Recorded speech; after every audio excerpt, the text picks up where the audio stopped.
रीति रिवाज एवं प्रथाएं।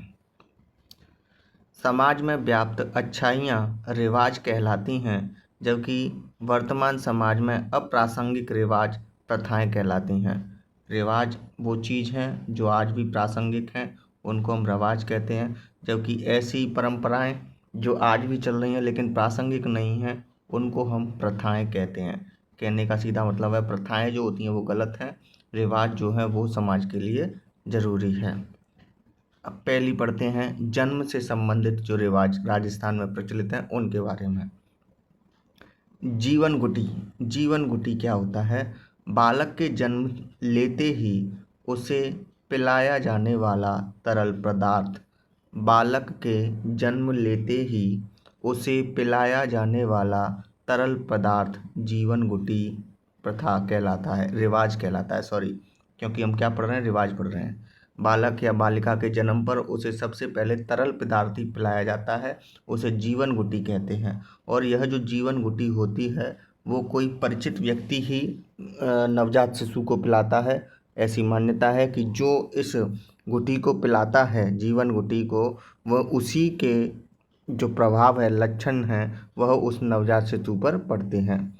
दूसरी है नावड़ा, नावण या फिर नामकरण। एक मिनट, कलर दूसरा लेते हैं। नावण, नावण या फिर नामकरण। यह परंपरा क्या है? जन्म के 9 दिन बाद नवजात शिशु को प्रथम बार स्नान कराना नावण या नामकरण कहलाता है। बच्चा जब पैदा हो जाता है तो 9 दिन तक उसको स्नान नहीं कराया जाता, और 9वें दिन जब उसको स्नान कराया जाता है तो उस परंपरा को नावण या फिर नामकरण कहा जाता है। अगली प्रथा है जलवा पूजन या कुआं पूजन। जलवा या कुआं पूजन क्या होता है? संतान प्राप्ति के 18 अथवा 21 दिन के बाद महिला द्वारा गांव के जलाशय की पूजा करना जलवा पूजन कहलाता है। सार्वजनिक कुएं होते हैं, उसको पूजने के लिए जाते हैं। अगली परंपरा है, रिवाज जो है, अन्नप्राशन। अन्नप्राशन क्या होता है?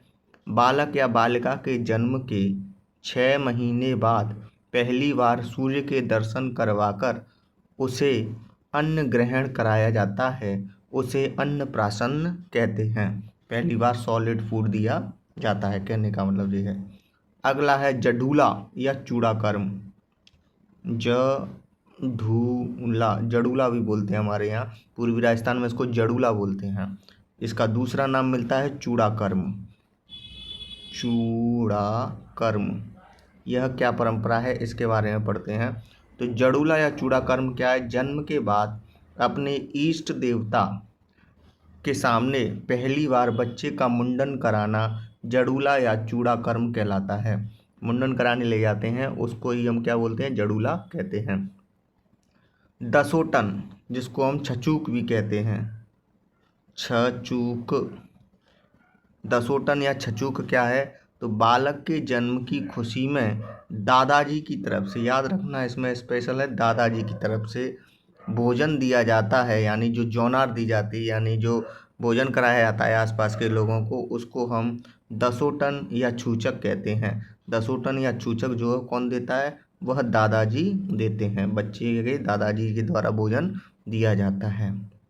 जानडा, जानडा क्या है? यह दोनों याद रखने हमको। जानडा क्या है? तो जानडा है संतान प्राप्ति के बाद महिला के ससुराल पक्ष की तरफ से भेजी गई भोजन सामग्री जानडा कहलाती है। राजस्थान में परंपरा है कि जब पहला बच्चा होता है तो वह पीयर में होता है, मतलब पीयर पक्ष में होता है। जब बच्चा का जन्म हो जाता है तो ससुराल पक्ष के लोग उस महिला के लिए अपनी तरफ से सामग्री भेजते हैं, भोजन वगैरह आदि, तो उसको जो है वो जानड़ा बोलते हैं। तो जानड़ा क्या है? पीयर में महिला के लिए ससुराल पक्ष के द्वारा बच्चे के जन्म के बाद भेजी गई सामग्री कहलाती है। इसका उल्टा होता है कोथड़ा। कोथड़ा क्या होता है? पहले देखो कोथड़ा कैसे है। कोथड़ा ये वाला, तो कोथड़ा क्या है? संतान प्राप्ति के बाद पीयर से प्रथम बार ससुराल जाते समय पीयर पक्ष के द्वारा दिए गए कपड़े व आभूषण। जामदा तो क्या था? जब वो बच्चा पहला था वो कहाँ पर हुआ था? जानड़ा, ससुराल पीयर में हुआ था, तो पियर वालों ने, ससुराल वालों ने कपड़े भेजे, उसको बोलते हैं जानड़ा। अब वह अपने बच्चे के साथ पहली बार पियर से ससुराल जाएगी, तो उस समय पियर पक्ष वाले विदा में लड़की को जो सामान देते हैं उसको बोलते हैं कोथड़ा। ठीक है, आज की वीडियो में इतना ही, धन्यवाद।